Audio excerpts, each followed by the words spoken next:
You want to see some magic? How about some Mandela magic?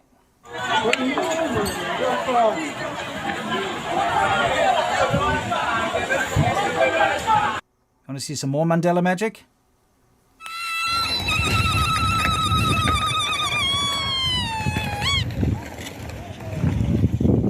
I'm a South African, and I'm going to be quite frank. I'd like to tell you all about Nelson Mandela, the international statesman and hero who single-handedly caused the end of apartheid and led South Africa to the bright rainbow nation future that doesn't exist.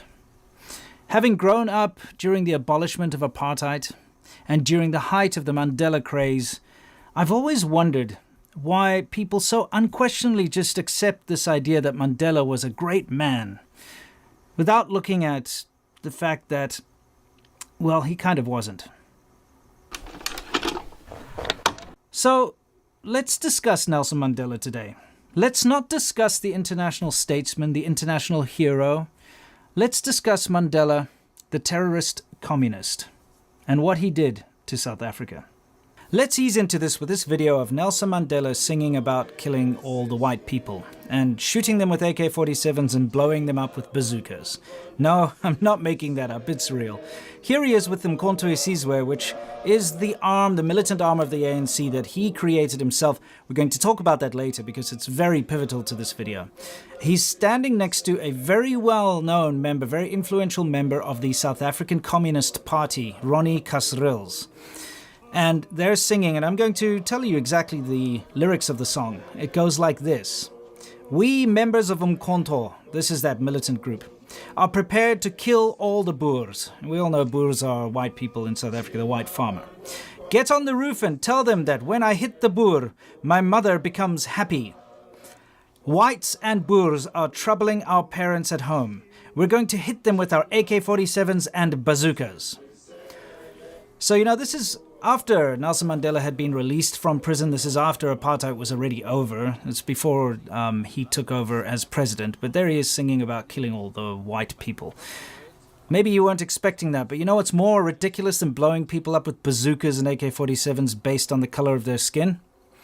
A data broker rap.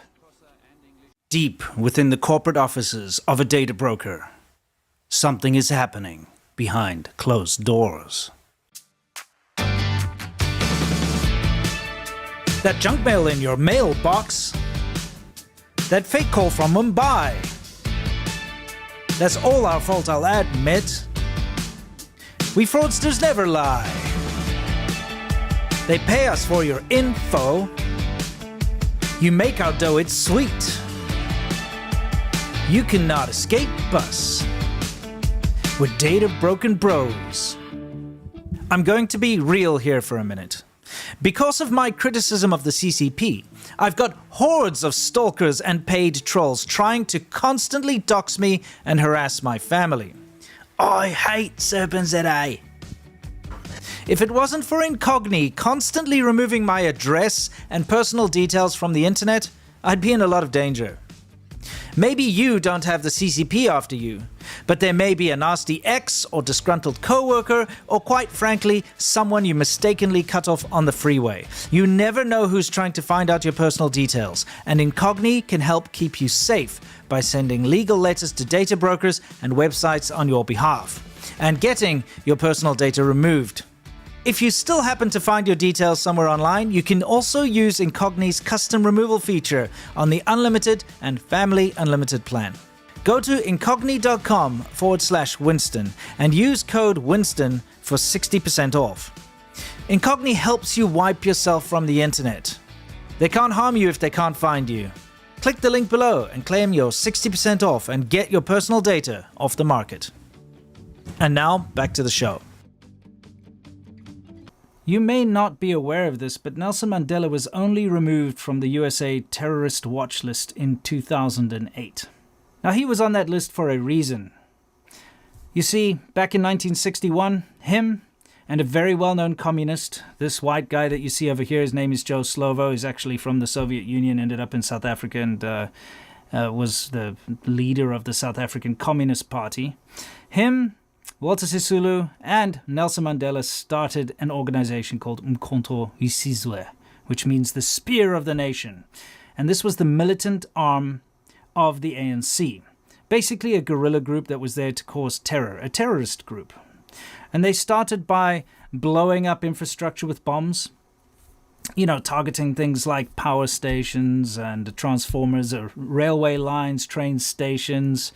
But, of course, they didn't stop there. Just like every other communist terrorist organization, they went after civilians next, soft targets. And this included, of course, shopping centers, bars, sports stadiums, crowded public areas like Church Street. They even bombed a chain of fast food restaurants. Not only that, though, of course, they laid anti-tank mines in rural areas so that farm workers and children would walk on them and blow themselves up. We're not talking about a good group of people here. In fact, they were absolutely horrible. And they acted on their own discretion. So they were kind of told, do whatever you have to do to destabilize the apartheid-led government. And so they went and did it. And this included all sorts of nasty things that they did to people. Torture, necklacing, which we'll get to, and a whole lot of wacky stuff. And this, of course, was Nelson Mandela's creation. And is the reason why he was locked up in jail. You see, before he was locked up, he went abroad to go and train with, in Libya and various other sympathetic communist states. And during this time, of course, he was a member of the South African Communist Party Central Committee. So everyone knows him as, Mandela, leader of the ANC. But at the same time, he was a communist and part of the Communist Party. And him, along with this the very typical Marxist sort of tear down capitalism and tear down the systems and burn it all to the ground sort of communist Joe Slovo, they were, of course, training with all the bad communists out there. And when he came back to South Africa to try and implement some of these terroristic things he learned abroad, he was arrested. And he admitted to, I think it was, this is Nelson Mandela, admitted to something like 193 acts of sabotage and was put in prison. But now remember, a man in prison is still a leader.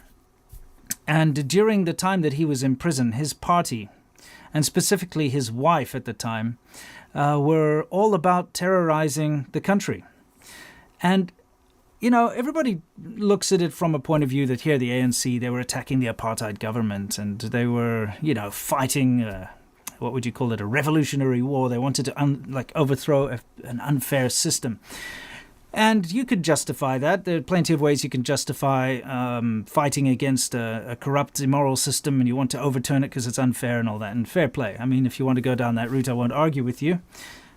However, what most people don't talk about is what the ANC was doing and Umkhonto weSizwe, this group that Mandela formed, were doing in the townships.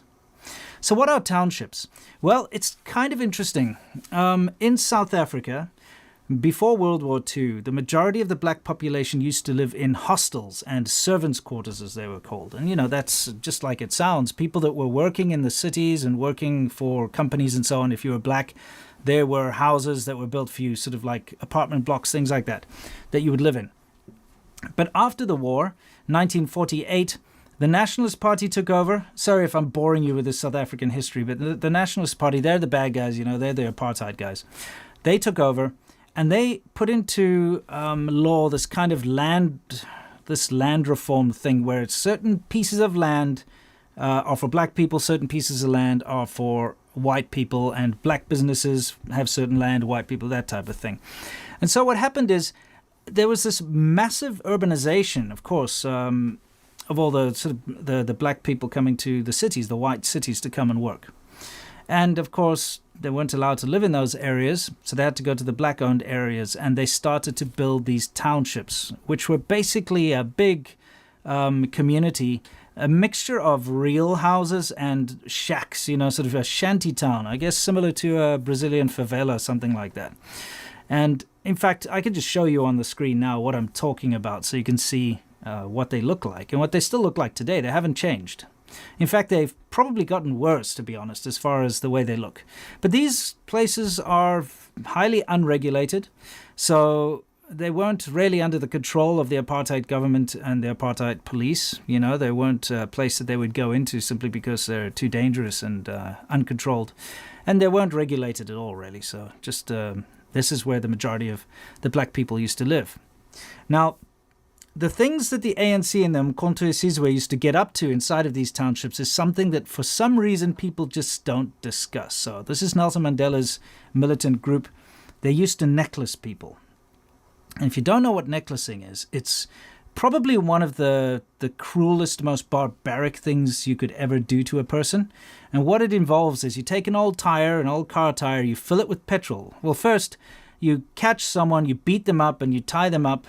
You put a car tire around their neck, fill it with petrol and set it alight so that they burn to death in the most horrific way imaginable with molten rubber, and you see them running around and rolling around as they burn to death in absolute agony. And I've actually seen personally with my own eyes the aftermath of a necklacing. Of course, I've seen footage. It used to be on the news a lot when I was growing up of actual necklacing taking place. Don't know why that was uncensored, but for whatever reason, I used to see it a lot on TV. In June 1986, South Africans watched in horror as a woman got burned to death on television. Maki Skosana's very public necklacing started a whole new trend. But few people know about the events which led to this killing frenzy in Duduza on the East Rand. But I've seen personally with my own eyes, there was a township near where I used to live and they'd necklaced someone, and I drove past and saw the aftermath. Absolutely horrific. Paraffin is easy to catch fire. It's flammable. If I put it on the tire is what? It's catching fire. And you'll put this on the person? And while we are beating you, you are very weak. You can't fight back. Even though even I can take this tire and took it to like this, you are very weak. And this was the ANC's and Mkhonto weSizwe's main weapon of terrorism. And something that they would do to the black populace within the townships. This is not something they would do to the white people. They would bomb the white infrastructure and bomb the police stations and bomb the power stations, all that kind of stuff, and then started bombing, like I said, bars and sports stadiums and shopping centers and that type of thing. They would bomb. That's what they would do to the white people. But the black people inside of the townships, they'd burn them to death in excruciating, barbaric manner.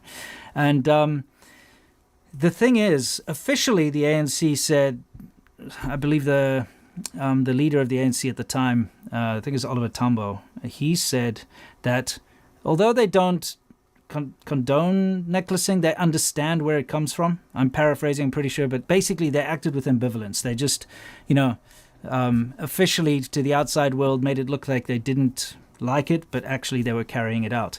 And proof of this is that Nelson Mandela's wife, Winnie Mandela, who was basically calling the shots on his behalf while he was in prison, came out publicly in 1986 and said, and I'm going to have to find the quote because I don't want to misquote this harpy. She's a terrible person, by the way. Let's see. I'm trying to find out what she said. I did write it down just because I knew I'd have to say it. This was Winnie Mandela's words. She said this in 1986. And I remember, I was 6 years old at the time. I was a tiny little kid, but, I still remember the kind of stuff that was going on around me. It was an interesting time. So she said, "With our boxes of matches and our necklaces, we shall liberate this country." Now, I'm not quite sure how you liberate a country by barbarically burning people to death. It's kind of like saying with these stakes and pyres, we will burn these witches and liberate the country. It doesn't make any sense, but, that was the way they did it. But now, who were they burning to death, you might ask? And why were they burning people to death? And by the way, there were thousands of people burned to death. The sort of rough estimates is about 3,000 people were burned to death in a short period of time, but that's completely untraceable. People don't know how many. I'm sure it was a lot more. But let's talk about who they burned to death. First of all, they burnt to death other anti-apartheid groups. I mean, does that make a lot of sense to you? It doesn't make any sense to me, but the ANC, the Mkhonto weSizwe, were burning Inkatha Freedom Party members, the IFP, who is another group of mainly Zulus who were standing up. By the way, Mkhonto weSizwe is Xhosa is how I'd say it, not Zulu. But so they were burning IFP members. There was another group called, what were they called? Gonna find out here. I wrote it down. Okay, AZAPO, the Tanzanian People's Organization, the UDF, which is the United Democratic Front, and others. So other groups that were against apartheid, wanting to fight apartheid, they burned them to death. Doesn't make sense. Surely they're your friends, work together, enemy of my enemy is my friend, something like that, that whole thing. But no, they would also burn anyone that they suspected of collaborating with the state. Now, this is, of course, a slippery slope. If they just suspect that someone is informing the police, the apartheid police or government, or doing anything, as far as giving them intelligence or anything, they would burn them to death. But I don't know if you've ever seen mob mentality in action, because I have. And I was almost murdered by a mob in South Africa at some point, and it's a story I'll tell. But this mob mentality thing, it sparks off for no reason. I've seen a situation where they hear an accent and think it's a foreigner, because of the xenophobic attacks, and they threw stones and so on, killed them. I've seen people get killed for nothing, being labeled a witch. They think someone's a witch in the townships and they'll bludgeon them to death and necklace them or whatever. So, there's you basically just have to be in a place where someone's having a bad day and they think that you're collaborating with the government, and you'll get barbarically tortured and burned to death. If you want to look this stuff up, feel free, but you'll have nightmares, so I'd suggest that you don't. But necklacing is next level cruelty. It's against the Geneva Convention. It's against every single humane society in the world, or just it's against humanity, really. So they used to necklace anyone they thought was working, and they used to necklace people that did actually work with the government. So black policemen, community councillors, because they used to have things like that. People that had jobs. It was a terrible time. And this is something that Mandela is 100% responsible for. He created this militant wing, the Mkhonto Sizwe, who used to run around necklacing people. They used to take people that they thought were collaborators and put them in these little camps that they used to have out in the middle of nowhere and torture them by injuring them and denying them medical attention, denying them food. A lot of this stuff came out during something called the Truth and Reconciliation Commission, which happened after apartheid, where basically it was a clean slate for bad people on both sides, where they were like, okay, tell us what you did, and we kind of wiped the slate clean, which it was a terrible thing to hear what went on both sides, because of course the apartheid government was cruel and terrible too. But again, I'm just wanted to set the record straight here that Nelson Mandela was at his core a communist, and he used to hang out with Gaddafi and what's that Cuban guy? The guy with the cigars and the hat. It'll come to me. I'll put his picture up. You know what I'm talking about. Castro. Sorry, that was his name, Castro. He used to hang out with these guys. The people that used to hang out with him, who started in Mkhonto Sizwe, used to go train in the Soviet Union and China and all of this kind of stuff. And we're basically dealing with communists that wanted to put an end to capitalism and put an end to civilization, because that's usually what communists want. They want to tear things down. They never want to build things up, and they're incapable of doing so. So Nelson Mandela was a communist at his core. He used to be on the South African Communist Party Central Committee, and that was during his whole phase of creating Mkhonto Sizwe and all of this stuff. And he never left his communist roots behind. On top of that, he was a terrorist and was responsible for bombings of civilian targets.